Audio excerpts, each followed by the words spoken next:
Hi dear student. तो देखिए आज हम इस वीडियो में क्लास 10th का चैप्टर नंबर 6 एक्सरसाइज 6.1 का क्वेश्चन नंबर 1 से इस वीडियो में सॉल्यूशन कराने वाले हैं। तो देखिए पहला क्वेश्चन में कह रहा है कोष्टक में दिए गए उपयुक्त शब्द से रिक्त स्थानों को भरिए।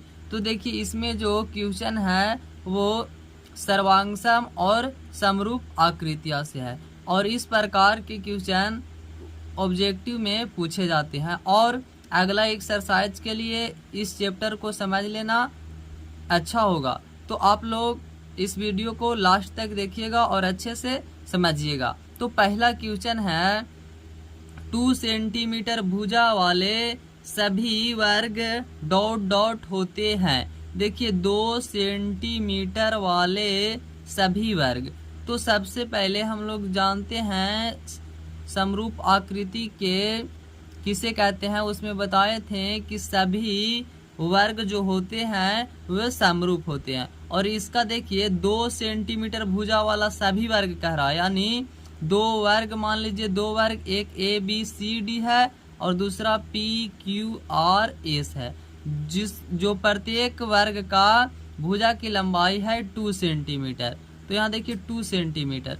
तो ये इसका तो आकार सेम है यानी समरूप होगा, और यानी समरूप होगा और समरूप को ही सदृश कहते हैं। लेकिन सर्वांगसम किसे कहते हैं, तो सर्वांगसम यानी जो एक दूसरे को पूर्णतः ढक ले, यानी जिसका आकार और अमाप दोनों समान हो। तो देखिए इसका आकार और अमाप दोनों समान है, आकार भी समान है दोनों वर्ग का और अमाप भी समान है, और एक दूसरे को पर रखेंगे अगर तो एक दूसरे को पूर्णतः ढक लेगा। तो 2 सेंटीमीटर वाले सभी वर्ग सदृश और सर्वांगसम होंगे। तो यहाँ लिखेंगे सदृश और सर्वांगसम। 2 सेंटीमीटर वाले सभी वर्ग सदृश और सर्वांगसम होंगे। अगला है समान त्रिज्या वाले सभी वृत्त होते हैं। तो समान त्रिज्या वाले भी सभी वृत्त समरूप और सर्वांगसम होते हैं। सेम इसका आंसर हो जाएगा समरूप और सर्वांगसम, यानी सदृश और सर्वांगसम। लेकिन सभी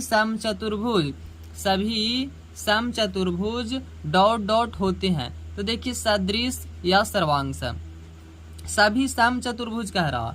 तो देखिए एक समचतुर्भुज ले लेते हैं। समचतुर्भुज के सभी भुजा होता है बराबर। एक वैसा समचतुर्भुज ले लेते हैं जिसका भुजा की लंबाई है 4 सेंटीमीटर, और एक ले लेते हैं जिसका लंबाई भुजा के 1 सेंटीमीटर है। तो देखिए इसका आकार सेम है लेकिन अमाप समान नहीं है, तो ये हो जाएगा सदृश, और इसको एक दूसरे पर रखेंगे तो पूर्णतः ढकेगा भी नहीं, यानी ये सर्वांगसम आकृति नहीं होगा। तो सभी समचतुर्भुज सदृश होते हैं।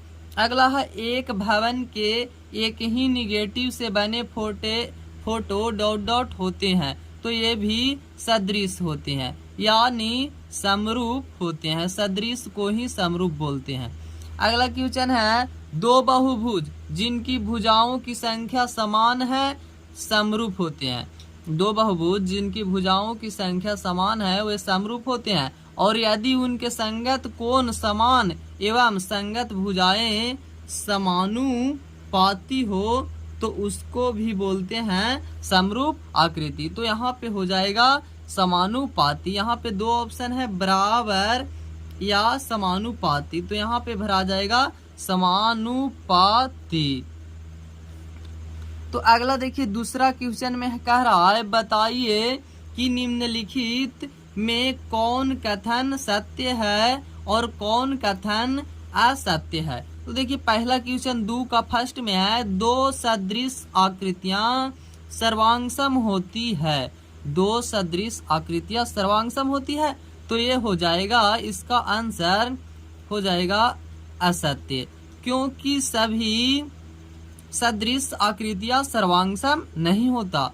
सभी सर्वांगसम आकृतियां सदृश होता है। अगर कहता है यहाँ पे दो सर्वांगसम आकृतियां सदृश होता है तो सत्य होता, लेकिन यहाँ पे कह रहा है दो सदृश आकृतियां सर्वांगसम होती है तो ये हो जाएगा असत्य। अगला है सभी सर्वांगसम आकृतियां समरूप होते हैं तो ये हो जाएगा सत्य। हाँ, सभी सर्वांगसम आकृति समरूप होते हैं।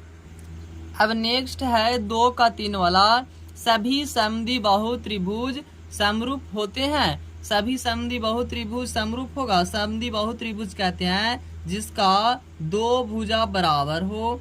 तो देखिए दो भुजा बराबर ले लेते हैं, एक वैसा त्रिभुज जिसका दो भुजा बराबर, ये ले लेते हैं ABC, जिसका इसका मान लेते हैं 2 सेंटीमीटर है, इसको 2 सेंटीमीटर, और इसको मान लेते हैं 4 सेंटीमीटर है।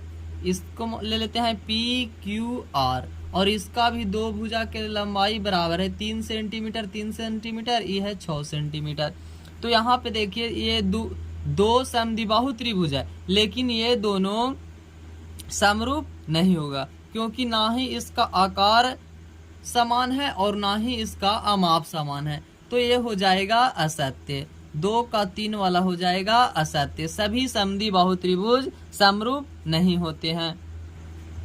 अब नेक्स्ट है सभी समकोण त्रिभुज समरूप होते हैं तो ये भी हो जाएगा असत्य। सभी समकोण त्रिभुज भी समरूप नहीं होते हैं।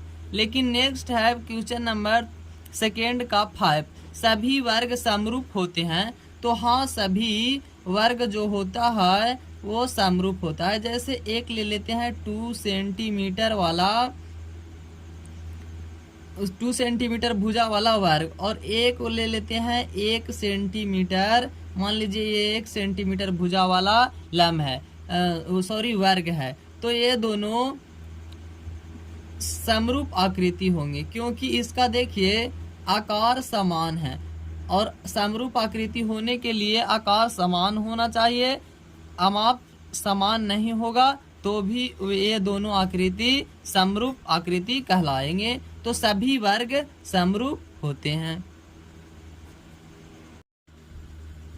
अब नेक्स्ट है सभी आयत समरूप होते हैं। तो सभी आयत समरूप नहीं होते, ये हो जाएगा असत्य हो जाएगा क्योंकि सब समरूप आकृति का संगत भुजाएं समानुपाती यानी एक ही अनुपात में होना चाहिए, लेकिन आयत का प्रत्येक भुजा का अनुपात एक ही होना संभव नहीं है।